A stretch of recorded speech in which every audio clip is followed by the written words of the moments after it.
Hello everyone, I am C.H. Anandu Mukherjee. I welcome you all in my channel. Today we will discuss about Majesco declaration of dividend.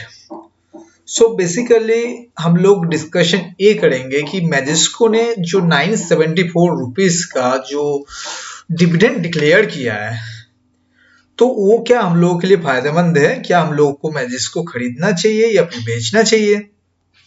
General लोग क्या करेंगे कि मैजिस्को 974 rupees का dividend दे रहा है, current market price 975 rupees है, आज का जो क्लोजिंग हुआ है तो हमको खरीदना चाहिए। क्या हमको सच में खरीदना चाहिए मैजिस्को? चलिए इस चीज को अच्छे से डिस्कशन करते हैं थोड़ा बढ़िया तरीके से। तो बेसिकली आप देख सकते हैं मैजिस्को ने 974 रुपीज का डिविडेंड डिक्लेयर किया है एंड इसका बेसिस क्या है। मैजिस्को ने अपना जो यूएस आर्म है उसको बेचा है, एक प्राइवेट इक्विटी फर्म जो है थोमा ब्रावो बोल के, उसको बेचा है जुलाई में एंड उसी के बेसिस में जो सरप्लस फंड था उसी के बेसिस में interim dividend 974 rupees per share declare किया है। Now come to the dividend timeline. तो आप देख सकते हैं डिविडेंड का जो टाइमलाइन है, जो रिकॉर्ड डेट है बेसिकली 25 ऑफ दिसंबर है, यानी उस दिन जिन लोगों के पास मैजिस्को रहेगा वो लोग डिविडेंड मिलेगा उन लोगों को बेसिकली। चलिए आते हैं नेक्स्ट चीज, ये है बेसिकली कैंडल चार्ट। तो आप लोग देख सकते हैं मैजिस्को ने 974 रुपीज का डिविडेंड डिक्लेयर किया है, फिर भी 3 रेड कैंडल। इसका बेसिस क्या है, क्यों, रीजन क्या है?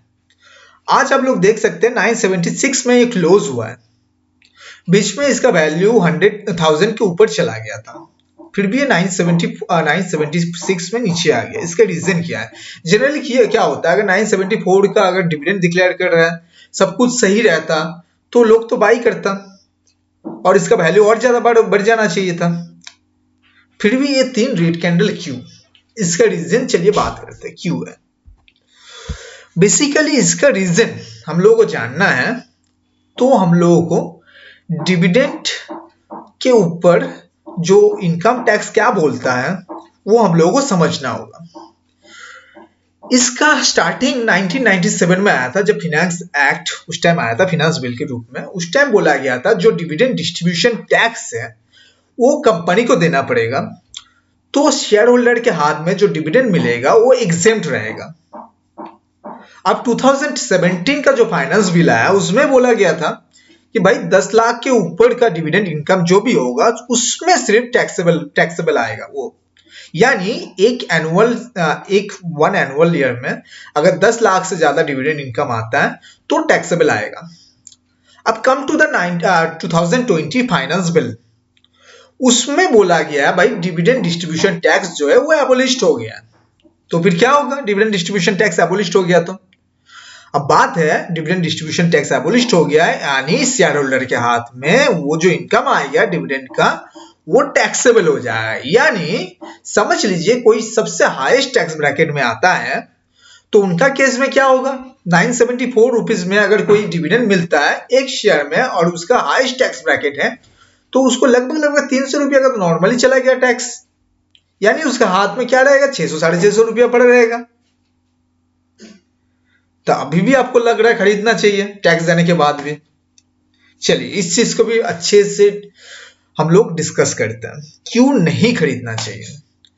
अब बात क्या है, ये जो डिविडेंड डिक्लेयर करने के बाद मैजिस्को के पास कुछ पड़ा ही नहीं रहेगा, यानी एक सिर्फ कैश रिजर्व रहेगा जो 103 करोड़ रुपया का है और एक रियल एस्टेट जो प्रॉपर्टी है उसका वैल्यू 70 करोड़ रुपया है, यानी ये दो ही चीज पड़ा हुआ है।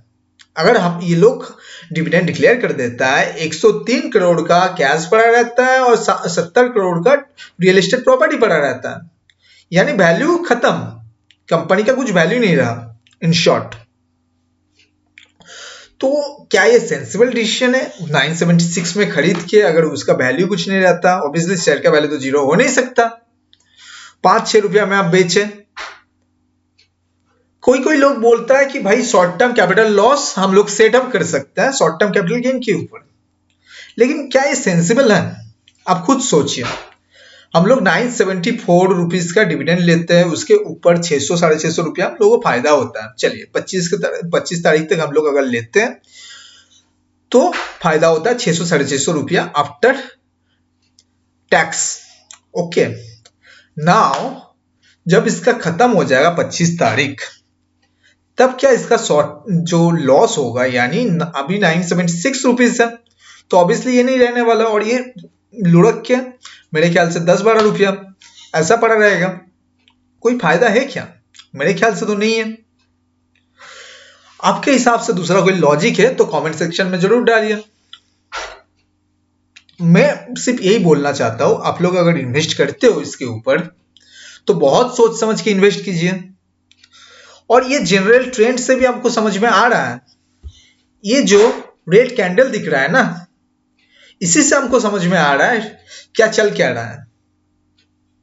ये डिविडेंड डिक्लेरेशन खत्म हो जाएगा, जो रिकॉर्ड डेट होता है वो खत्म हो जाएगा 25 दिसंबर, उसके बाद ये लुढ़क के सिंगल डिजिट में आ जाने वाला है। मैं ये नहीं बोल रहा हूं कि आ ही जाएगा, लेकिन इसका पॉसिबिलिटी हम लोग इनकार नहीं कर सकते इस चीज का। तो बाकी आप लोगों को ये वीडियो अगर सही लगा है तो आप लाइक कीजिए, सब्सक्राइब कीजिए इस चैनल को।